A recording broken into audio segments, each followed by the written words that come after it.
Muy buenas noches. Las bajas temperaturas del invierno, unidas a la crisis, han puesto de manifiesto una realidad que tiene nombre: pobreza energética. La reducción de los salarios, el desempleo y la subida de las tarifas eléctricas dibujan un panorama preocupante que vamos a compartir hoy con ustedes. Ya no hablamos solo de las clases menos favorecidas. Los problemas para pagar el recibo de la luz afectan cada vez a más familias de clase media que han perdido poder adquisitivo y pasan frío en sus casas. Muchos hogares sufren cortes de luz por impago y otros tienen que reducir el consumo, apagar la calefacción y recurrir a lo que se conoce como calor barato, braseros, por ejemplo, de bajo coste, que finalmente son la causa que está detrás de una buena parte de los incendios que se producen en esta época.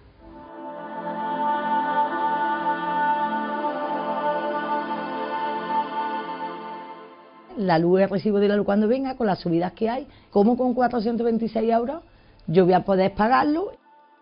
El miedo, mi hijo que un día llegue a casa, del colegio por ejemplo, o estemos aquí sentados y que de buena primera se vaya la luz.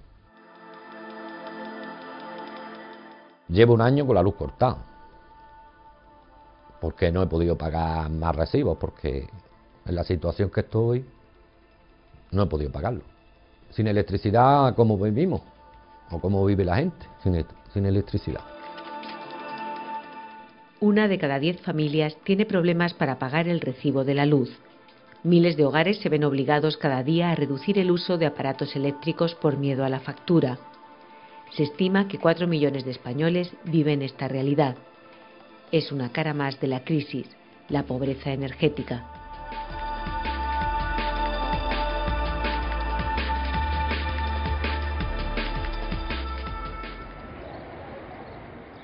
El día a día, coger y llamar a mi suegra sobre las 12 menos 10, menos 5, Rafael, dime, que ya está la comida, llévate esto para el mediodía y este poquito que ha sobrado para la noche. Sí, ya está aquí la comida. La familia de Rafael come cada día gracias a la pensión de los abuelos. Si hoy pone lentejas, pues nos pone a nosotros 4 platos más de lentejas y ella cobra pues lo que son la paga de los dos, son 400 y pico también cada uno, que tampoco no es para tirar cohetes, pero bueno, por lo menos nos va ayudando así un poquito. Tenemos más que los 426 euros que cobra él y somos 4 de la familia. Él ya lleva parado ya... Para 8 años va a ser este año. Ya llevo 8 años parado, siempre buscando, pero no encuentro nada. Vamos. ¿Cómo nos administramos? Pues, si te digo la verdad, haciendo malabares, muchos malabares. Primero pagan el piso y luego el resto de los gastos. Intentan consumir lo mínimo para poder reducir los recibos de agua, gas y luz.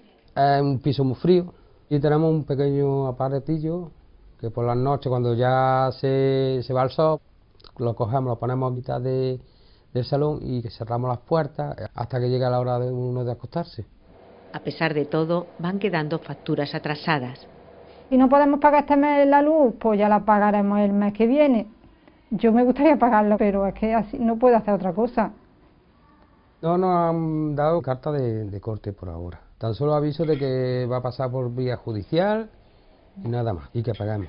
Si me la cortan, pues, ¿qué vamos a hacer? Andaremos con vela.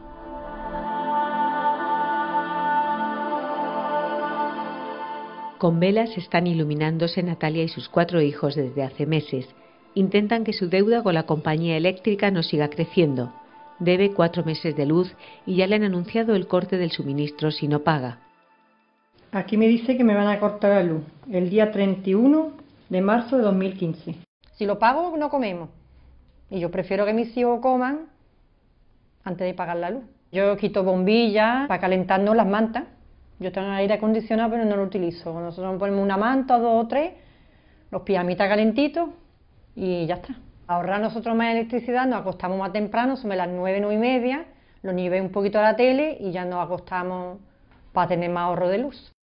Si tienes que acostarte a las 6 de la tarde porque no tienes la casa con una suficiente temperatura, si tienes que coger los alimentos de tu hijo y llevarlo al frigorífico de la vecina, para poder mantenerlos. Todos esos elementos hacen que se bajen muchos escalones los niveles normales de pobreza. En Andalucía pues se hablan de entre 1.300.000 personas las que podrían estar, o familias las que podrían estar afectadas por este problema de la pobreza energética. Me comentabas que tenías facturas pendientes. Sí, tengo 3 facturas de luz. Vale. ¿De 60 una, 70 y las otras? La otra creo que es de 50 y algo. Ha sido con la crisis con lo que ha surgido la nueva realidad de la pobreza energética y se han incorporado muchas familias que hasta hace 2 o 3 años podían llevar una vida absolutamente normal y que han ido recorriendo todas el mismo itinerario de vulnerabilidad.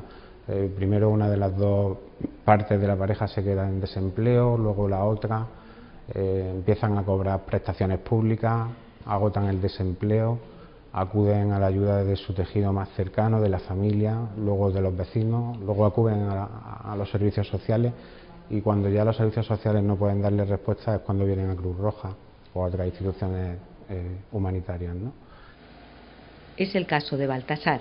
Lleva 2 años y medio sin trabajo. Ahora mismo tengo la luz, tengo 3 facturas de luz, tengo el agua, tengo la vivienda, que vivo de alquiler. Un par de meses también. ¿No cobras ningún tipo de ayuda? No, nada. Llevo 8 meses, 0. Y ¿no? Buscándome lo que puedo. Mamá, ¿por qué no la han cortado? Y mamá, ¿por qué no hay para pagar? Y mamá, ¿por qué me pasa a mí? Y es una situación muy dura, muy dura. Pues yo vivía muy bien, la verdad, yo vivía muy bien. Yo no he tenido problemas de luz nunca, ni he tenido problemas para comer, como he tenido ahora que pongo de comer que no tengo ni para el pan, porque mi marido ganaba muy bien la construcción, yo estaba ganando mi suerdecito también, no he vivido para tirar, pero vivió cómodamente.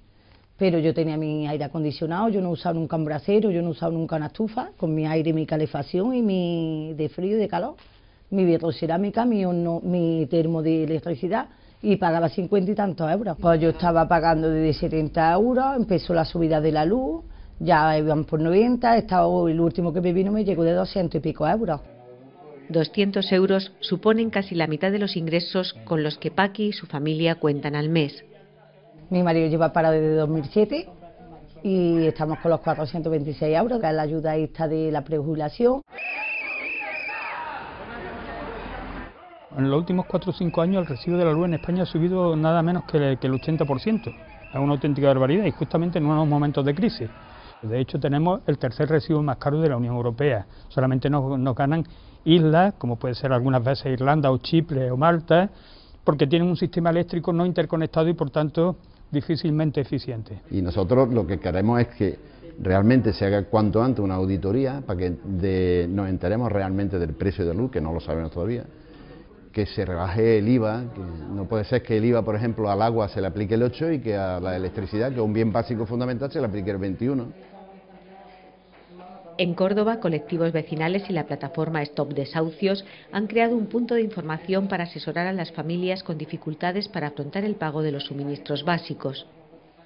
Se le va a explicar las posibilidades que tienen, pequeñas, pero posibilidades de algún tipo de rebaja en el coste de la luz, en cuanto al bono por familia numerosa, pensionistas, parados, y por otro lado gestionar en aquellos casos que no puedan realmente pagar nada, pues gestionar nosotros ante la empresa energética y con la administración que se le impida el corte de la luz o de los suministros a esta familia, ¿no?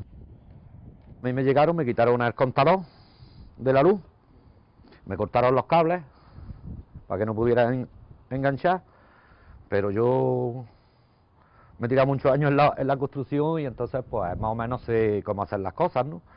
Empalmé y enchufé, porque aquí con el frío que hace... Antonio protege su identidad para evitar una multa que tampoco podría pagar. Es que el problema que hay es ese, que al no tener, ¿cómo voy yo a la oficina y le digo, mira, dame de alta de la luz y te voy pagando esto y te voy pagando lo otro? Pero si luego me va a pasar lo mismo y no voy a poder pagarlo, porque no cobro nada. Mis nietos van a pasar frío o nosotros vamos a pasar frío, ¿por qué? Porque la Constitución pone que toda persona tiene un derecho a una vivienda digna.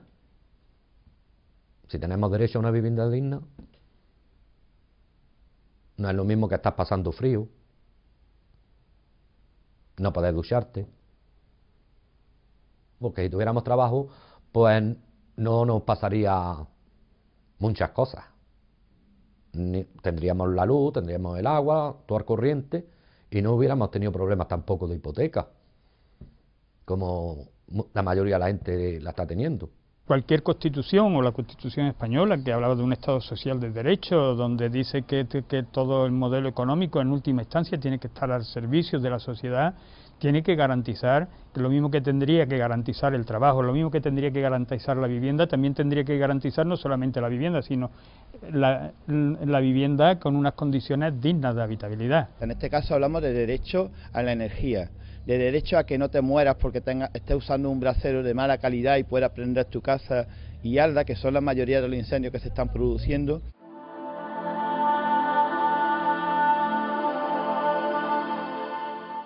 Es la otra cara de la pobreza energética. En 2014 fallecieron en Andalucía 27 personas en fuegos originados en sus viviendas. En lo que va de año son ya 11 las víctimas de los incendios domésticos. En la mayoría de los casos eran hogares con pocos recursos, hogares donde la energía, un bien de primera necesidad, se ha convertido en un artículo de lujo.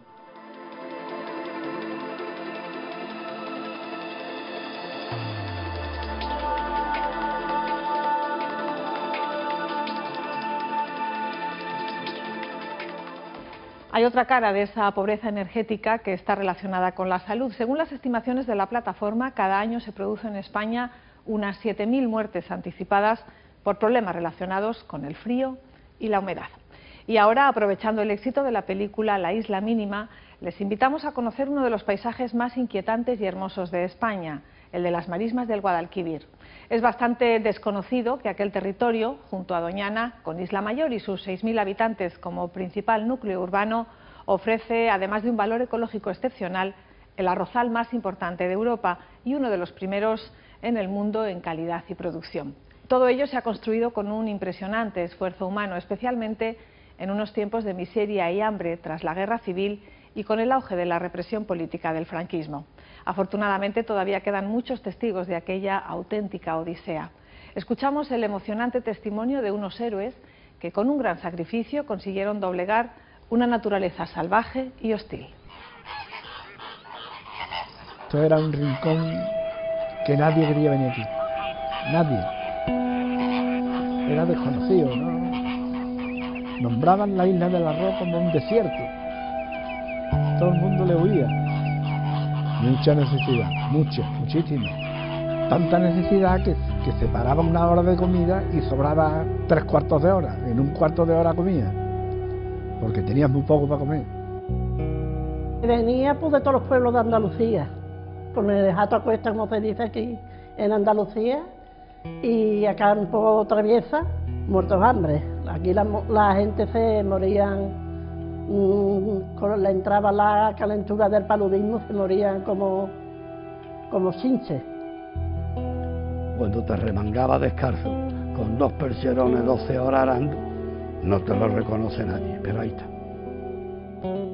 Hace tan poco tiempo, algo más de medio siglo, que aún quedan algunos protagonistas de la última gran odisea de nuestra tierra. A la lucha inhumana contra la naturaleza, la posguerra añadió la hazaña represora y trágica de los vencedores, el hambre, el destierro, la muerte y el miedo de los vencidos.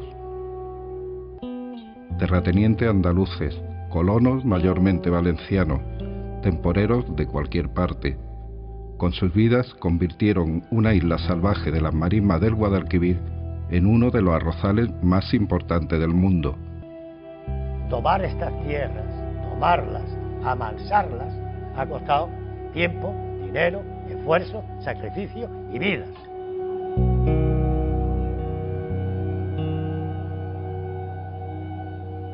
Y me llegaba el barro al pescuezo. El que no lo haya conocido, pues no es mejor que no lo haya conocido, mejor. No se ha perdido nada. Nada bueno, vamos, no se ha perdido nada. Ahí lo harto no se pasaba frío. Y esto fue... Digamos que el centro neurálgico del arroz es Isla Mayor. El principio, el pueblo importante fue Alfonso XIII, que es donde los ingleses desarrollaron gran parte de su trabajo, ¿no? Pero sin embargo, su aventura económica duró desde el 26 hasta el año 30, solamente. El segundo experimento del arroz ya es cuando Rafael Beca Mateo compra lo que quedaba de esa sociedad de los ingleses, compra la tierra, apoyado, digamos, por distintas autoridades, entre ellas el entonces general Franco, caudillo de España. Hay un intento en los años de la guerra, concretamente en el 37, se hacen hasta 700 hectáreas, también con unos rendimientos bastante cortos, y eso fue como consecuencia de que esto estaba en zona llamada nacional y lo otro estaba en la zona, digamos, republicana o zona roja. Tampoco funcionó mucho. En realidad, cuando se empieza a realizar la isla, a desarrollar y hacer cosecha, es en los años, a partir de los años 40. O sea, el molino ese que tenemos ahí se hace en el 41. Rafael Beca Mateos se va a Valencia, concretamente al pueblo donde yo nací, aunque me trajeron aquí con muy poco tiempo, a Sueca, provincia de Valencia, y se empieza a traer varios agricultores. Se hacía todo con bueyes, con caballos y, lógicamente, el hombre, el ser humano, que ha sido lo más importante de esto. Los camellos los trajo don Rafael Beca y no funcionaron bien porque aquello era muy lento, muy lento, muy lento. Y va a ser una circunstancia curiosa, que no sé por qué, pero los caballos le tienen pánico. Descargar un camión de sacos de 100 kilos, yo tenía 14 o 15 años, pesaba 50 kilos o 40, no sé, cuando terminé me sangraba toda la espalda. Mi espalda se acuerda todavía. Mis primeros recuerdos son de mucha miseria, del personal que nos rodeaba, el poco que había, mucha hambre, mucha necesidad. Esto era un territorio absolutamente inhóspito. Yo nací en Sueca, en Valencia, Sueca, en el 47, y en el 48 pues ya me instalaron aquí. Con 12 o 13 años me cargaba saco de 100 kilos y lloviendo por una era que resbalaba, muchas horas, desde por la mañana metido en el agua, de las 6 de la mañana hasta las 9 o las 10 de la noche, era mucha tela.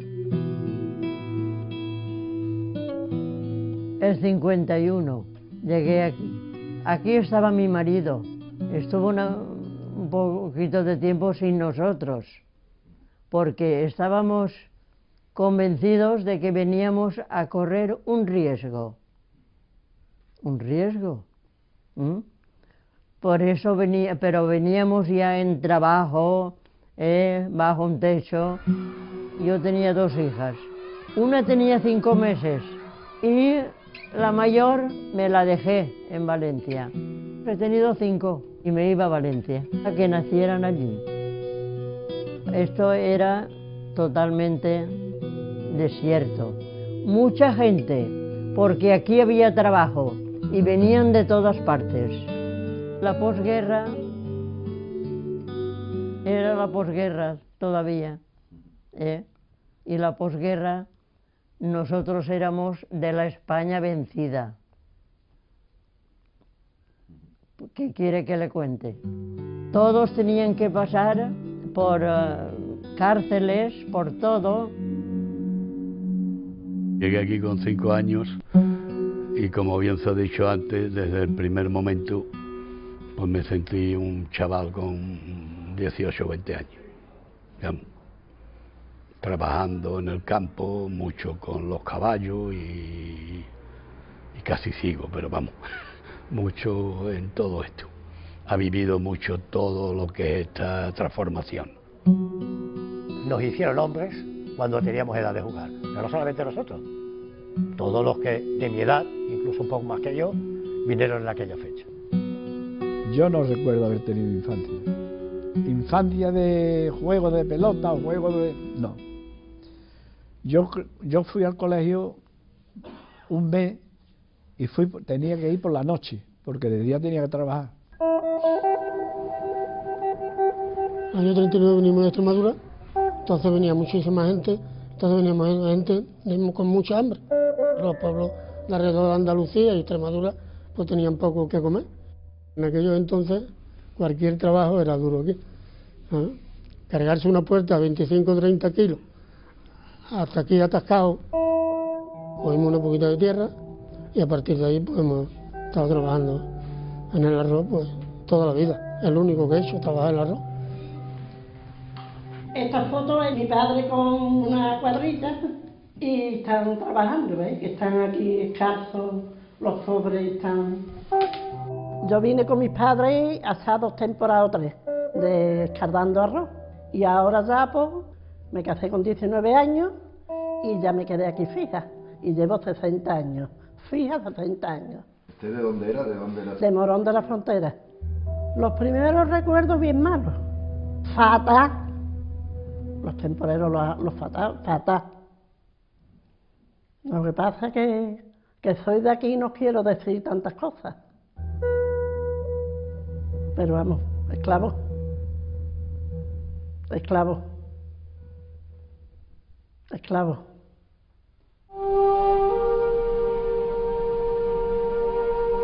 Andalucía era la Cenicienta de España, hombre. Ahí era los señoríos y nada más. Aquí estaba el señorío. Hay una diferencia de trato que nosotros eso allí no lo habíamos conocido nunca. Cuando entraba el coche del señorío parecía que entraba Franco. Oh, todo el mundo se descubrían, se arrodillaban. Eso nosotros no teníamos costumbre. Un día, en una zona, había habido unos sublevados, pero cuando yo hablé con mi marido, le dije, ¿qué ha pasado por ahí? Mi marido me contestó, no ha pasado nada. Defienden sus brazos, ¿qué es lo que tienen? Entonces en Alfonso, por la noche, pues cuando cogía y terminaban el rancho, la gente pues daban el regancho. Cuando la gente ya no quería más regancho, entonces sacaban las carreras de la comida a la calle. Y aquello era para verlo, no para contarlo.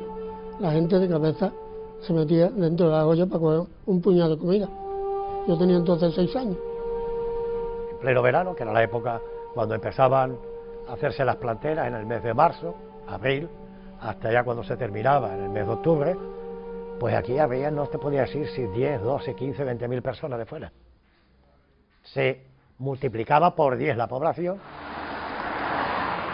Aquí hay una serie de construcciones que lo hicieron los presos políticos, o sea, aparte del canal famoso del Bajo Guadalquivir, que hoy en día no les gusta a alguna gente que se diga el canal de los presos, pero lo hicieron los presos.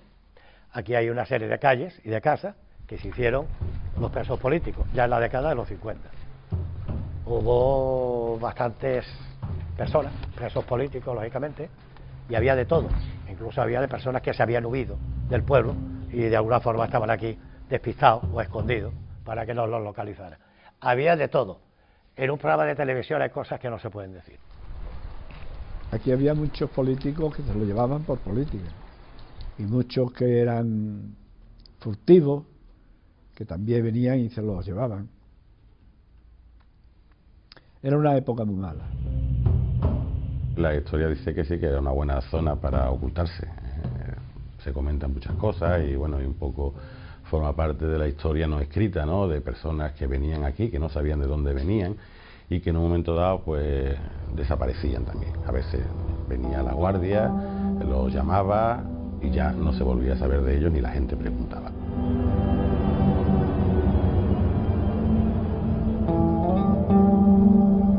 Me acuerdo que vino una vez una expedición de canarios, claro, al cambio de clima, que hacían 40 grados, allí hacían 30, me acuerdo que se morían como chinches, porque claro, mala agua, porque entonces no había aquí agua buena, trabajaban en el campo, entonces pues, hubo muchas muertes, se morían en la calle. Era las calenturas del paludismo que le daban cuando entró el paludismo, que por cierto yo la pasé en mis carnes.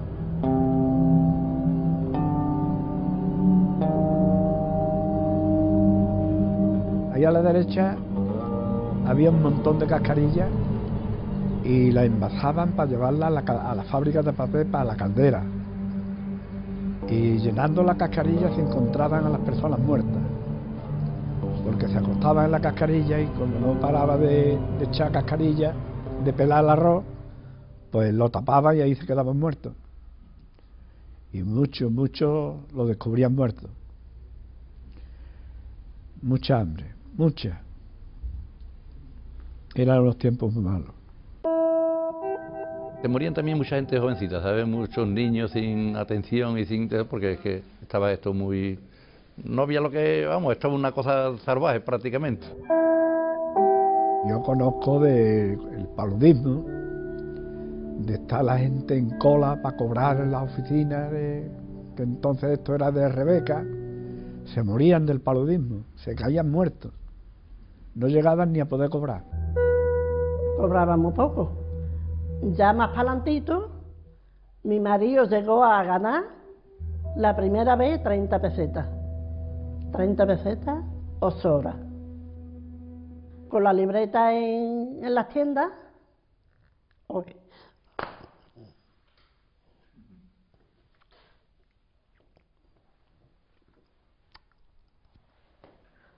Oye. No, tranquila, Carmen, que no... Pidiendo fiados. Cobraba mi marido, nos poníamos a pagar lo que debíamos y nos quedamos otra vez a cero, hasta otro cobro.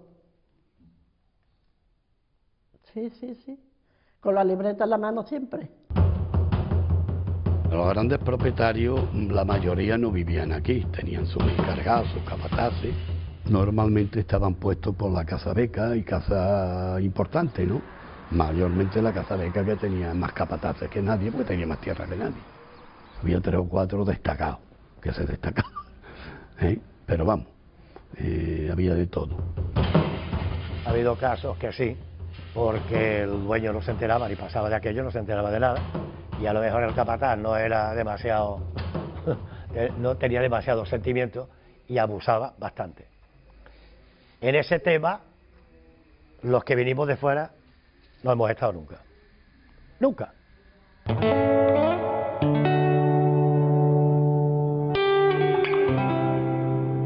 Nosotros siempre hemos llevado bien con los valencianos. Sí. Yo no tengo quejas. No le he pedido favor a ninguno, gracias a Dios, pero que no tenemos quejas tampoco. Ni ellos de nosotros creo que no tendrán tampoco, pero vamos. A lo primero con desconfianza. O sea, a lo primero con desconfianza. Luego, poco a poco, se fue creando, digamos, un mestizaje. Traían experiencias, traían conocimientos distintos. Se introdujo, digamos, la forma de cocinar, la cocina de Valencia. Aquí, hoy en día, eso es una realidad. Y muchas más cosas. Mi madre, en mi casa, era una especie de escuela, porque había muchas chicas jóvenes que le enseñó a coser, a bordar, y le enseñó multitud de cosas que, desde luego, desconocían. Hay que tener en cuenta la fecha, lo que era España, que era la España negra, pero es que Andalucía, o sea, de Puebla hacia aquí, era el culo del mundo, que no había nada. Ellos tienen sus costumbres. Hay muchas andaluzas que hacen también cosas de los valencianos, y lo mismo los valencianos que con las andaluzas, vamos, que no se han ido casando unos con otros, están lo mismo los valencianos que los andaluces. Aquí a mí me han respetado mucho, pero yo cuando llegué y vi el panorama, ya sé lo que tenía que hacer. Dije que la forastera era yo. Yo era la que venía de fuera. Y yo soy la primera en empezar a respetar a todo el mundo. La primera, soy yo la que vengo de fuera. Han aprendido cosas nuestras y nosotras de ellas. Nosotras hemos aprendido aquí y ellos de nosotros. Eso está claro. Ha tardado años hasta que se ha creado el mestizaje, pero siempre queda algo. No sé por qué, porque lo que había antes que nosotros eran las grandes propiedades. Y al trabajador allí, desde luego, no se le trataba nada bien. Nada. El valenciano era un agricultor pequeño que tenía que trabajar codo con la persona que iba a trabajar a su tierra. Codo con codo. O sea, había una relación humana. No era un número. Y eso yo creo que ha tardado demasiado tiempo en reconocerse. Creo que no se ha hecho justicia. El día que llegué aquí soy andaluz, no pierdo mis raíces ni renuncio a ellas, pero yo soy muy andaluz y me acoplé muy rápido aquí, y como siempre ha sido el mayor el que ha tenido que estar con la cuadrilla trabajando y cosas, pues muy acoplado a toda la gente de aquí, la quiero mucho, y a mí creo que me quieren también. Hace más de 30 años comenzó a cultivarse esta gramínea que sirve de alimento básico a buena parte de la humanidad. El arroz traído a España por los árabes ha encontrado aquí el terreno apropiado para establecer los bancales que producen abundantísimas cosechas. Al final de los 50 y a los 60 viene la mecanización. Aquello fue un alivio para el agricultor, lógicamente, porque se hacían las faenas mucho más rápidas, en mejores condiciones y más económico. Porque desde luego, a partir de esa fecha, los niveles ya de la mano de obra, con el precio que tenía el arroz, hubiera sido inviable. Aquí, hombre, hay mucha maquinaria y la maquinaria ha quitado toda la mano de obra. Es que sobra, la mano de obra sobra toda. Aquí hay quien tiene 500 hectáreas y tiene 3 personas trabajando. Estamos a parcelar, ahora hay mucha gente. Tuve una parcela, tuve que dejar porque no podía pagar los intereses del banco y no las podía pagar. ¿A usted le hubiera gustado trabajar su propia tierra? Ay, claro, hijo mío, que sí. Pero esto no he podido yo. Ahí no se ha podido llegar. Aquí lo que no hay es... Aquí trabajo no hay, ¿eh? Aquí si no fuera por la parte de Huelva, aquí hay muy pocas peonas. Dan muy pocas peonas porque son muchos ellos mismos y se ayudan unos a otros, sus hijos, sus hermanos, Y aquí la parte de Huelva es la que está levantando un poco el pueblo. El presidente ahora mismo el que estamos viendo es un poco una copia de lo que se está viviendo en cualquier otra parte de España. Los grandes problemas del pueblo son la comunicación. Nosotros con una buena comunicación, un pueblo con una producción tan potente de arroz y en cangrejo y con un potencial medioambiental y turístico como el que tiene, la verdad es que estaríamos en otro sitio del que estamos ahora.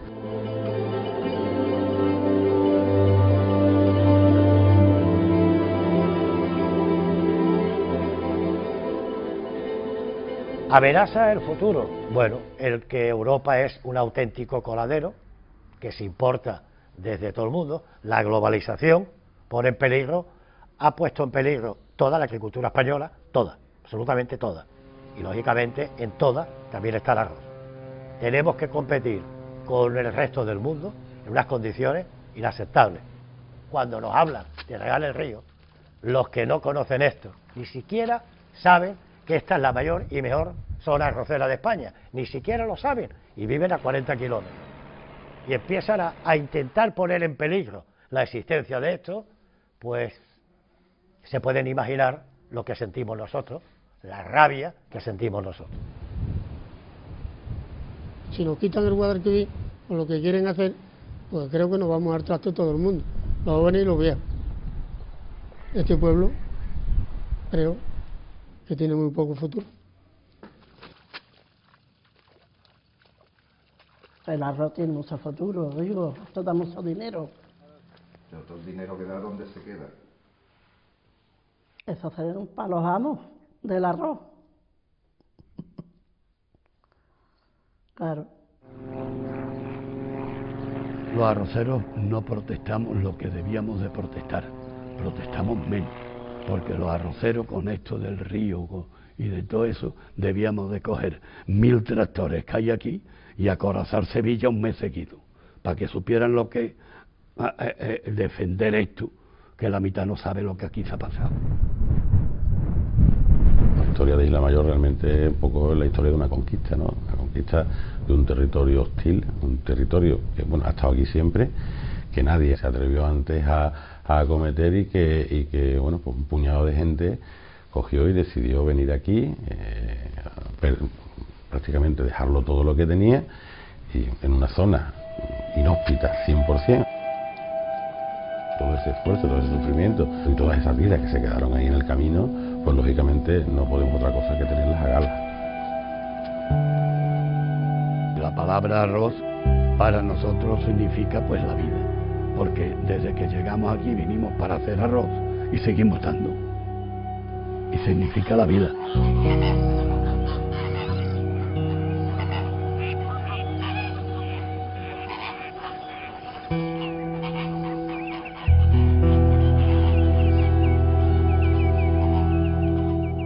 Les aconsejamos que visiten estos impresionantes paisajes y disfruten de su gastronomía y de la ruta del rodaje de Isla Mínima, pero no olviden a las miles de personas que pagaron con un trabajo duro y a veces con sus vidas para que hoy sean unas tierras hermosas y fértiles.